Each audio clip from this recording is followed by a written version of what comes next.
Welcome to The Cap, where we are here to speak with college reps and other professionals in the field of college admissions to help answer all your questions and guide you through every step of the process. So if you're serious about college admissions, you've come to the right place. Are you ready? Let's talk about it. And now, here's your host, Dr. John Durante.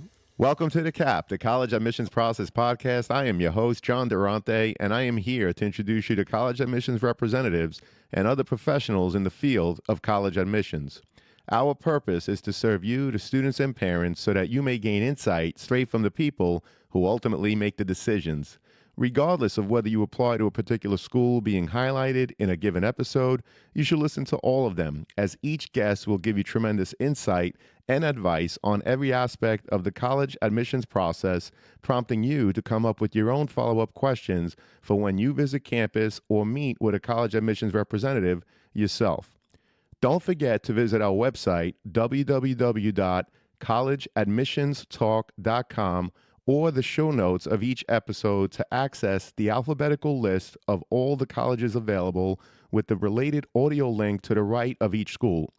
The alphabetical list provides you with on-demand access to all of the episodes so that you may listen whenever you wish. And if you want to receive links to episodes before they are released on the podcast, along with other related resources, please fill out the email opt-in form also available on our website and in the show notes of each episode.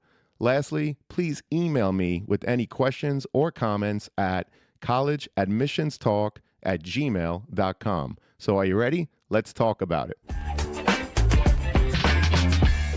Welcome to The Cap, the College Admissions Process Podcast. I am your host, John Durante, and it gives me great pleasure to introduce to you today Robert Franek, who's the editor-in-chief at the Princeton Review. He's also their expert on education and anything and everything college-related. I met Rob down at the NACAC conference. That's the National Association for College Admissions Counseling. Now, I saw Rob in action in this booth, which must have been about 2,000 square feet. And there he was talking to private counselors, public school counselors, parents, and he was such a natural. Rob, I am so happy to have you here today. How are you? Oh, John, I'm really good, and it's so good to be with you, and thank you for the invitation. I'm so grateful. Well, we appreciate that. Thank you so much, Rob. So let's get right into it. Rob, can you share a bit more about your background and role as the editor-in-chief for the Princeton Review, and how did you get involved in the field of college admissions? Oh, yeah. This is a good question, and I appreciate it. I've been at Princeton Review for 24 and a half years, John. I can't quite believe I got this old. And you look great, Rob. You're nice. Thank you. But it's been wonderful. I graduated college in 1993. I went to a little school in New Jersey called Drew University in Madison, New Jersey. And I loved it. And then when I was getting out of school, I used to be a tour guide at Drew all through my 4 years as an undergrad. And one of the admission folks who I befriended said, "Hey, I saw this job in the Chronicle," and it was the paper edition of the Chronicle. And it was for a school on Staten Island called Wagner College that was looking for an assistant director of admission. They said, you should apply. I waited for them to leave wherever we were, and I ran and I got a copy of the Chronicle, and I sent in my resume. And then the next day I was sitting in Staten Island, and they hired me that day. And then I picked up the move. I think I was there a week later. And it was towards the end of the summer. So it was the beginning of the travel season. So my territory was Staten Island public schools, all the 4 boroughs of New York City, and then Connecticut through Maine. So I was just on the road and I loved it. Just the idea of, and I know you talk to so many admission counselors, admission representatives, but to me, I was so suited to my personality, John, that I liked talking about one school with students, parents, and counselors. I called them the Holy Trinity in my mind. And to sell Staten Island like it was the land of Canaan, which I grew up in the Bronx. So, I didn't really know as much about Staten Island, but I fell for it so hard, and it was just such a good spot for me. And then I moved on from there. Again in the Chronicle a couple years later. I worked at Wagner for I guess 5 or 6 years, and I was in grad school at the time at Pratt. And then, and then there was this job at Princeton Review, and it said you had to have, and was to lead their very small publishing division. You had to have 5. Not so small anymore, right? Not so small anymore, exactly. Yeah, 5 to 6 years college admissions experience. And then the second criteria was you had to have a sense of humor. I'm like, I love these guys. And I used to teach for them when I was in college at Drew. I used to teach how to take the SAT as a tutor, but I hadn't thought about them in years. And then turns out that they hired me on the spot. I went there. I interviewed with the guy that started the company, John Katzman, who's still my dear friend. And so 24 and a half years later, I'm still kicking. Wow, that's awesome. And they are so lucky to have you, as are we. And by the way, I grew up in Brooklyn, so I know Wagner College very well. We had Anthony at Admissions Reps from Wagner on the podcast. So a big shout out to Wagner College and all the students there. So, Rob, I know that you meet with so many students and their families. What would you say are the biggest worries for college-bound students and, of course, their parents? Oh, gosh. And these are worries, John, to me, that I would say, I want to say, this just happened this year or last year. But the truth is that this has been a perennial worry. You know, we've been conducting this survey at the Princeton Review. I'll steep this in data. We've been conducting the survey. It's called College Hopes and Worries. We now have 21 years of annual data of college-bound students and their parents. You know, so students from Syosset High School, you know, might have filled out the survey. Likely they did. Maybe their parents as well. And we asked them, what are their biggest hopes and their biggest fears around the college process? Biggest fear. And this is now for 8 consecutive years running, is fear around assuming too much debt to pay for college. And a very close second is that they, will get into their first choice schools, but families wouldn't be able to pay for it. So that specter of cost and navigating the financial aid process and not failing your kids if you filled out the FAFSA form incorrectly. Not that that's a worry this year because you still can't fill it out because it hasn't published yet. But the truth is that it is a burden for students and parents. And I think that's why you and I hit it off so well, because if you can address things that make students worried, stress their families, give them this overall fear around the college process, if you can diffuse that and say, I see you and I hear you, let's talk about this intelligently. Let's serve up some granular detail so it doesn't feel so scary. Well, then now you have a willing audience, right? And now fear is subsided, and now they're ready to think about the college process with confidence. And to me, that's it. Then your audience is yours to help create and move them to a better spot. Absolutely. And, I speak to so many college reps myself, and inevitably they always talk about the importance of talking about the financial piece early and often for the points that you raise, Rob. In other words, you don't want to apply to a college to get accepted and then only to find out that you can't afford it because you didn't have that conversation early. That would be drastic for the parents, for the student, and frankly, for everybody involved. So it really is great advice. And I appreciate you sharing the College Hopes and Worries survey. And I'm not surprised that that was the number one thing, as you said, for 8 consecutive years. Another thing, Rob, as you know, that's on a lot of people's minds is the test optional admissions talk, right? How many schools are test optional? Some in California now are test blind. Rob, are submitting test scores really optional? What do you think? Oh, that's a good question, my friend. And the thing is, to me, and I'm going to just say it out loud, I still teach the SAT and the ACT. They are deeply flawed exams. I don't like them, but they are still necessary in the process as they are flawed, but they are still necessary in the process. To answer your question, I do not think that testing is actually an option, because the truth is that, if students apply to the traditional amount of schools, like most students nationally will apply to between, let's call it 7 and 9 schools. And there might be some Syosset kids might be applying to 10 or 11, who knows, but somewhere between 7 and 9 is the national average, right? But when we think about it, if you're applying to all schools in California and they're UCs or Cal States, well, then yes, there are test blind or test free. You'll never need the SAT or ACT for academic admission. But but that still accounts for about, let's call it 9% of schools in the whole country are actually test free or test blind. The vast majority are test optional, whether permanently, or the vast majority are temporarily test optional, still 4 years into the pandemic, right? And the truth is that if a school, because they are test optional, John, may not penalize a student for not submitting the score that their SAT or ACT score, but they may consider your SAT and ACT scores if you submit them. So to me, I tell all of my students, take the tests. If you scored well above the 50% mean that the school is reporting, then send them in. Why wouldn't you? And Sure. then if you fall below it, right? I mean, you give the same advice. If you fall below it, then withhold your scores. Exercise your test optional right to withhold them. But the truth Absolutely. is, yeah, if you don't do it, then you're going to get hobbled because ROTC requires the SAT or ACT. So many schools that have academic scholarships or other scholarship requirements, many of them are the SAT or an ACT. So I'm like, how could you not think about the importance of those flawed exams? But the truth is they are valuable in the process, not only for academic admission, but in large part for scholarship dollars as well. I'm yapping on here, but you totally get this. No, I totally get it, and I totally agree with you. And the one thing that I want to add is just a reminder to everyone that the mid 50% range that you mentioned, Yeah. okay, nowadays is skewed because Oh, those numbers are based only on the students that are submitting their test scores. So obviously, the numbers are going to be higher than they were 5, 8, 10 years ago. So it's something to keep in mind. And to your point, if you're on the higher end of that mid 50 or frankly higher, and you feel, wow, this is a great representation of who I am as a student, submit it. But again, Rob, to your point, if you fall lower and you don't think that submitting that score is going to help your overall application, then you have the option not to submit in schools that are in fact test optional. The other thing that I always remind students to do is keep in mind that, for example, I think it was my conversation with the rep from Syracuse University, they're yeah. test optional. However, if you're applying to their nursing program, or I think it was engineering, you may have to submit test scores for the more competitive majors. So it's Understood. always important to check the individual colleges or universities' website for the latest and greatest information.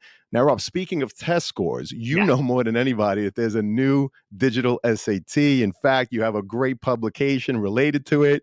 So, Rob, why did it change? And will it be easier or more difficult than that old pencil and paper test? Yeah, the pencil and paper. Sell your stock, John, and number two pencils if you have any. So College Board, who creates the SAT and the 38 AP exams, made the decision January of 2022 that the SAT was now going to tectonically change from pencil and paper to digital. And the interesting thing to me is that College Board could have said, we're going to change not only the platform, but we're also going to change the content that was going to be tested. And they chose not to. And honestly, Mm, listen, I'm not a huge College Board fan, but I will certainly give them accolades where I think it is due. And that is one of them, right?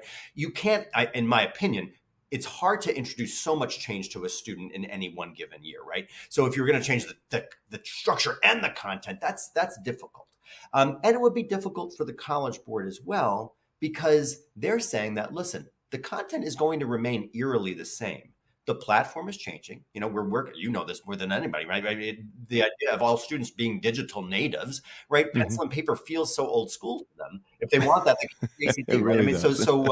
and the truth is that the College Board has said, listen, we're changing this exam. It is going to be pencil and it is going to be digital. We're going to save nearly a full hour, from a 3-hour exam to a 2-hour exam, really 2 hours and 14 minutes, not to split hairs. But the truth is that it's a huge saving from a testing perspective, from a teacher perspective. If you're saving a full 45 minutes that you don't have to focus, because testing fatigue, this, John, is a real thing. But Sure yeah, and is. so Absolutely. now, so it's going to be a benefit to students to take that digital exam. The only rub, the only detractor is that it will now become an adaptive exam, which I tell all of my students now, as every Princeton Review teacher does for the pencil and paper test. Listen, I'm like, look, you receive no extra points, no additional points for answering the toughest question on the SAT than you do the easiest question on the SAT. So the obvious Right. strategy is Right. answer all the easy questions first, and then spend your extra time and focus on the hard questions. But the truth is that that strategy kind of goes out the window with the digital exam, because you have that flexibility, but you only have it in the small cohort of questions for each of those sections. So now you will be attributed additional points, for the toughest questions on the SAT than you do on the easiest questions on the digital SAT. And that is the thing I just want my students to know, or students in general to know about, and their parents and counselors as well. Well, that's great insight. And, I always say that the students today, not people like you and me, Rob, that did take with the number two pencil, the pencil and paper test way back. And I'm not going to share my score with you right now. Okay. But the point being is that the students today, they are natives of this thing that we call the digital language. They are really much more comfortable doing it digitally than people like us are. So I can appreciate that the SAT moved in that direction. And Rob, do you think anything will happen to the ACT as a result of the digital SAT shift? This was the talk of NACAC, and you had mentioned that National Association of College Admission Counselors.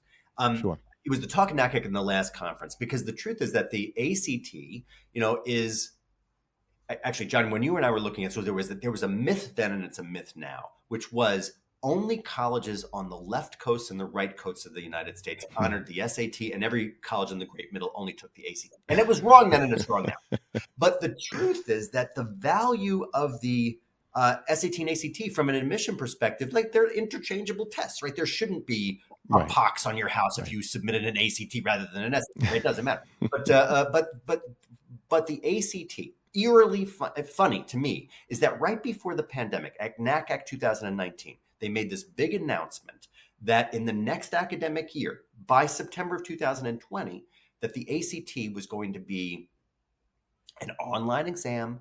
As long as you Hmm. took the first full length ACT, you could then take one, two, or three single section retests online. Uh, Right. and then you Right. can increase your score in that way, which was to me a benefit, a huge benefit to students. That if you wanted to improve your ACT score, you didn't have to sit for a 3 hour exam. Now you just had to sit for the 45-minute section. And it was a coup. But then factor in a global pandemic, ACT had to pull that option, and it's never to be heard of again. Right. So Wow. ACT, if history proves true, John, two things will happen, right? When digital SAT comes in full in March of 2024, students will flock to the ACT, because of the next Right. best exam in town, which I could imagine ACT is waiting to collect those dollars. Or they're going to kind of buckle down and say, hey, the digital exam, College Board might be kinder on me because I'm the first Marines in with the new test, but we'll see what happens. But one of those things will happen. But ACT right now has only alluded to an online or a digital exam, but has not put anything concrete in place.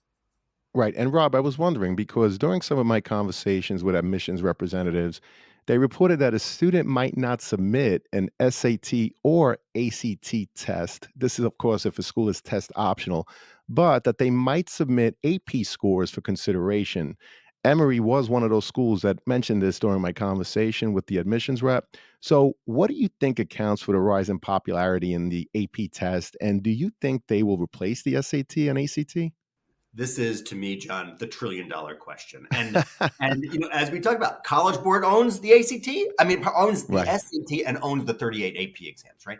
And so the truth is that, and you're right, Emory and some other schools like Emory are grabbing onto this idea of test flexible, which simply means, as you noted, if a student chooses not to submit the SAT or ACT, then they may submit another exam. And obviously, the best next exam will probably be an AP test.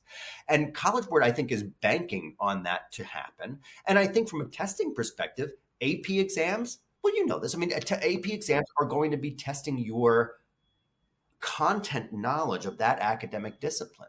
Where the Right. SAT or ACT, even in its digital incarnation, I tell all my students, the SAT doesn't test you how smart you are. It tests you how well you're taking that test. That's it. But an AP biology test is going to test you on how smart you are in biology, certainly Right. a discipline centric, in that regard.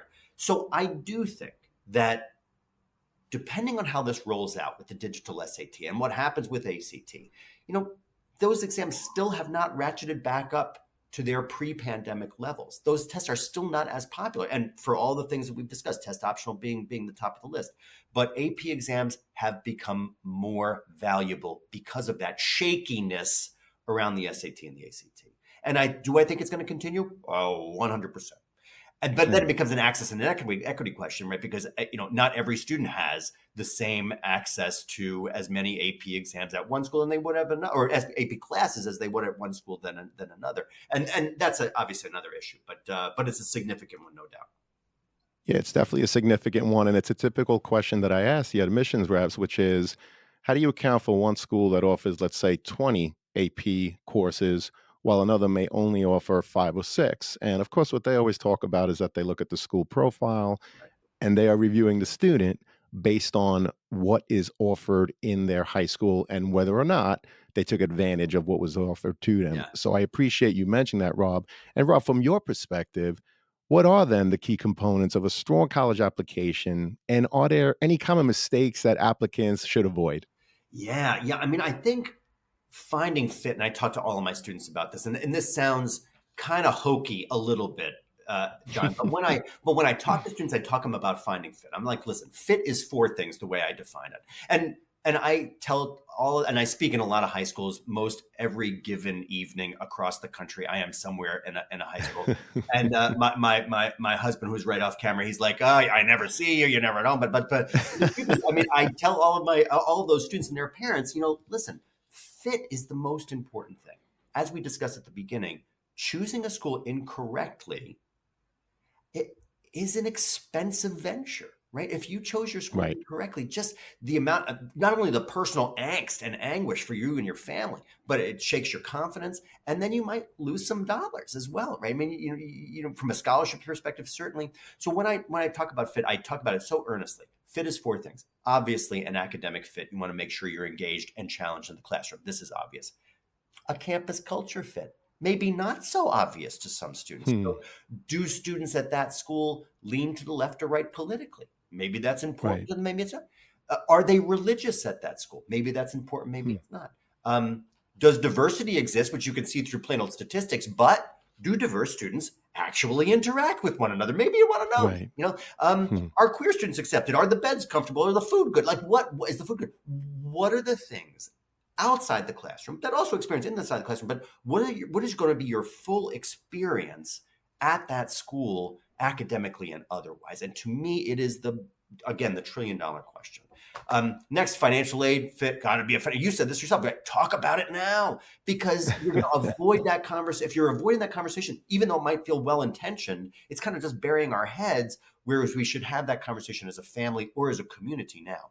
And the last part of fit to me is a career service fit. That idea of not being apologetic about saying, am I going to get a great internship or a co-op or learning experience? And will that experience at that school, loft me onto a job of substance upon graduation? And knowing that, John, as part of your college research, I Right. mean, could only have prayed that I would have I could have had that same conversation with my parents, 30 years ago, but I didn't. I didn't know. Right. Now I talk to students about teaching them that process, and that last part of career services, never feel like it's taboo to talk about. Are students getting jobs upon graduation? Are they getting great internships while they're in school? And then having the conversation from there.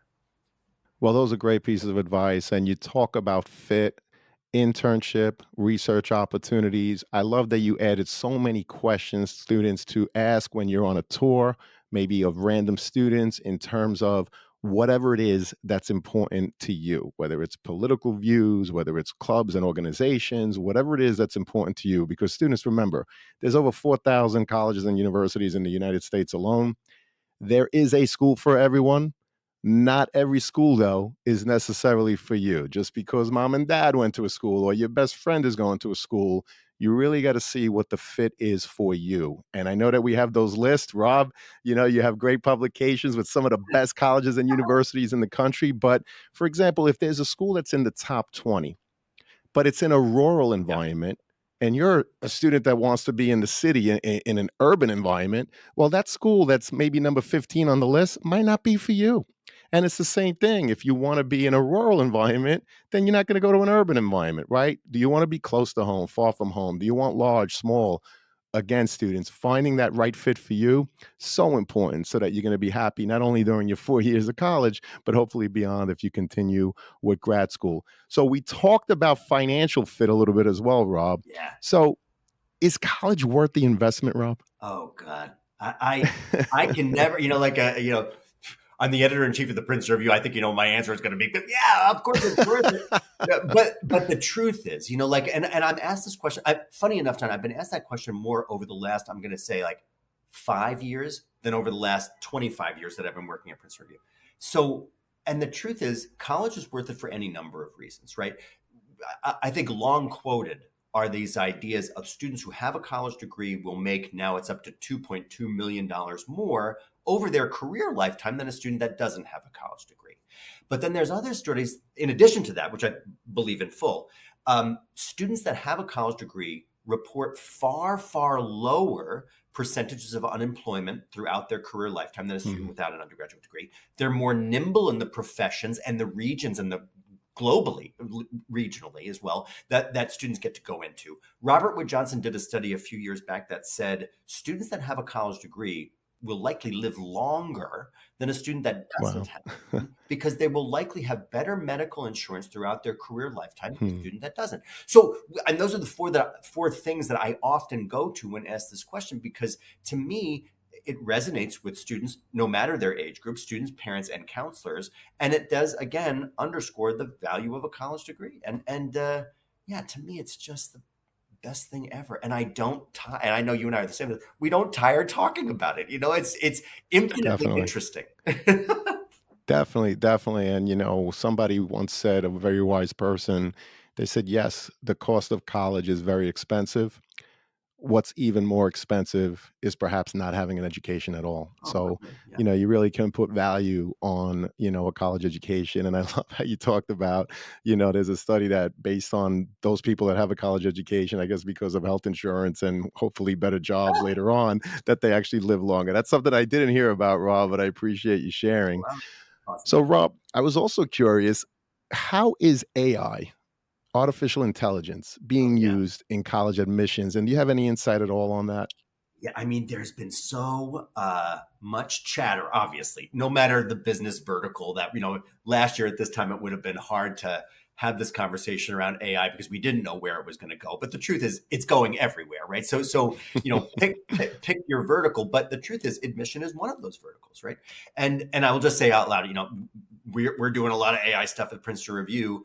The one that I think is so interesting for our conversation is this idea of we have an AI resource that helps, give you feedback on your college essay. So it is, and within seconds, you're getting feedback on your essay. Certainly not rewriting your essay, because AI would also be able to identify the plagiarism in that. But being able to give you substantive content, as would any really good college counselor, and I love that stuff. So I think that, to answer your question, I think that there are verticals that are going, or products, pardon me, around admission, like essay review, like the scattergram on. Are you a Naviance school? I'm sorry. We're a Naviance school, and the scattergram is amazing. I used it for both of my daughters. And now think about adding AI to that. Well, now it's going to be, right, that much more powerful. Now, whether Naviance is going to do that or not, but I'm just saying that those types of minutia of data points on products that we're using now is just going to be turned up to 11 on the ability for our students to be able to use them. But they're not using them singularly, right? These are family or community tools that we can use. And right. To me, that is of great value. There was a big article in the New York Times a couple of months ago talking about, AI, and they had a lot of the NACAC, regulars, many of whom I know have been on your shows, but they're like, listen, this is coming. We don't have the opportunity. We don't have the luxury to not talk about it, because that would be the death knell for us, right? We have to be able to discuss it with our students and put some margins in it for them, because they're going to use it anyway. Let's use it for substantive review. Let's use it for in a way that's substantive rather than cheating, which I think everybody goes to when thinking about AI. Yeah, no, I really appreciate it. And it reminds me when, I think it was back in 1998, when this thing called the Google search came out, and everyone was freaking out like, oh my God, are people going to cheat? And I think, here we are again with artificial intelligence. And I do think that college admissions reps, and we've talked about it in some of the episodes, I think they need to go a little bit more performance-based, probably be more personalized in terms of the essay prompts. And so it's going to be very interesting to see how AI changes the college application process as the years proceed. So, Rob, I was also curious, how does the Princeton Review assist students in finding the right colleges for them? And what advice do you have for students in navigating the college selection process? I know you gave us a lot, but what more could you share with us? Yeah, sure. Well, I do a couple. I still write a couple. Like my big boy job is editor in chief, so I'm responsible for content across a lot of variables. I mean, a lot of verticals. But the truth is that I still write some college guidebooks with a wonderful group of Princeton reviewers. But I think this idea. I write a book called "The Best 389 Colleges," and it comes out every August, so it might It's be. a great book. I love it. I have it. Oh, excellent. Okay, cool. That's great. Well, I really love the idea of asking current college students what their experiences are at their schools. And that idea of fit that we talked about before with those 4 different channels, that all comes from asking students, current college students, what their experiences are academically, campus culture, financial aid, career services, and many other things fit into those buckets because they're really big. But the truth is, that's the stuff. Like I say, I write this book with a team of folks, but the truth is, we're like channeling what we're hearing directly from. So this isn't my opinion. Nobody should ever listen to me about what my opinion is of a particular school but the truth is, I yield from an editorial perspective to what those current students are saying now. And I'm in a unique position at Princeton Review where we'll get thousands and thousands and thousands of surveys per school, depending on the size of the school. So I'm in a unique position to receive a lot of those things, synthesize them down to something that's valuable for a college-bound student and their parent and their counselor so that they can have a conversation of fit. But that, to me, it would be tragically flawed to me, John, if a student didn't have access to current college student opinion. And now the truth is that students have access to, if students are listening to us, assignments, as much as I hate to give them out, but if you're not following schools on social, that are on your list, or maybe prospective schools. I'm not just talking about the admission office either, right? Following student groups, where you're now collecting primary source information from a school on a device, on a platform that you're going to certainly know how to work better than I ever will, and now you're using it to figure out substance and figuring out if that school is going to be a best fit for you based on that substance. So I think we're doing a really credible job there. But then I also think you gotta cross that stream with your own stuff that you're collecting from student opinion too. Well, I really appreciate that. And the best 389 colleges is definitely a great publication, particularly for a student that wants more information about a certain school. Obviously, there's 389 colleges in alphabetical order, and you get a lot of information, to your point, straight from college students, which I think is so helpful. We also talk about the importance of visiting colleges. And of course, you sign in at the admissions office. There's the tour with someone who's trained to give you the best tour and show you the best places. Students, you owe it to yourself. Take an hour on campus and ask a random student on campus whatever it is Oh, that you want to know about. Tell me about housing. Is housing guaranteed for 4 years? Tell me about the social life on the weekend. Is it a commuter school or do people stay? Tell me about the professor to student ratio. And by the way, does it change from freshman year through senior year? I'm just throwing some random questions out there, but the point is, and Rob, you made it very important to get insight, not from me, for example, that went to college many, many years ago, but if you could get on campus and talk directly with students that are there, I think it's great advice. And I love the work that you do with the Princeton Review, where you're surveying, like you said, in many cases, thousands of students, depending on the size of the school, and you're giving their voice to potential students that want to maybe go to that college one day. So we really appreciate that, Rob. And this has been a phenomenal conversation. Before I get to my last question, Rob, is there a sure. question I didn't ask or a topic that I didn't bring up today that you'd like to leave with us now? No, I think that we hit on a great number of things. When I think about, here's the thing, when I think about students going through the process, and as we talked about, like students applying to 7 and 9 schools, I share with many students that I talk to, the mistakes that I have seen my own students make. And I say this with great love. Them and their parents make these mistakes. But the truth is, and I'm sure this will never happen to any of your listeners, John, but applying to these, 9 schools on your list, but applying to those schools because your boyfriend or girlfriend goes to that school. Yeah? Or applying to that school because everybody from my high school tends to apply to that school. Right. Or applying to that school because it's easy to get into. Mm. Or like the last thing, to applying to school because it's hard to get into. The truth is that, you're doing such an awesome job. All of these interviews and all of this amazing brain trust of folks that you're bringing in here. And that 7 or 9 schools that students are applying to, they should all be, like, a student should be delighted to go to any one of them. Because as you said, there's 4,000 four-year colleges in the US alone. We have the greatest luxury to be able to choose those 7 or 9 schools or whatever it is that we're applying to and truly be delighted to go to each of them and be able to articulate why.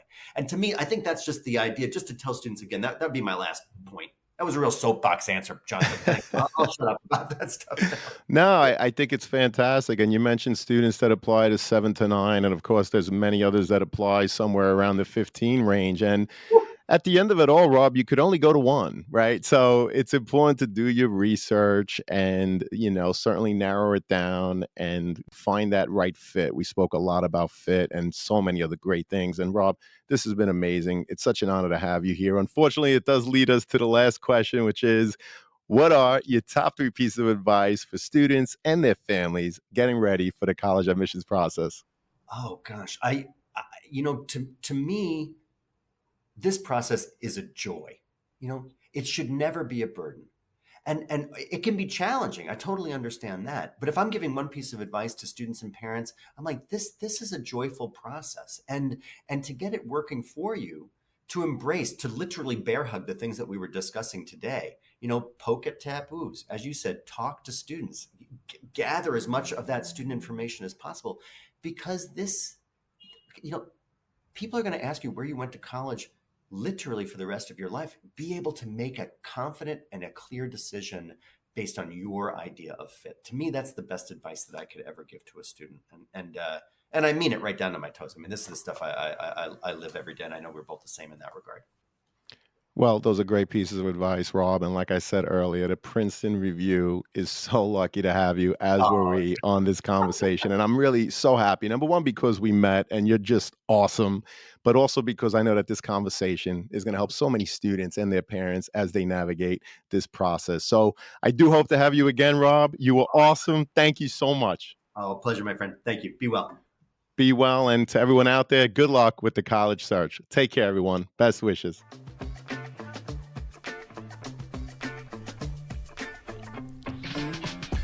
Thank you for joining us on this episode of The CAP, the College Admissions Process Podcast. We hope you enjoyed the show. If you did, please don't forget to tell a friend and follow us on Facebook, Instagram, Twitter, and wherever you listen to your podcasts. I am your host, John Durante, and I look forward to seeing you on the next episode of The CAP.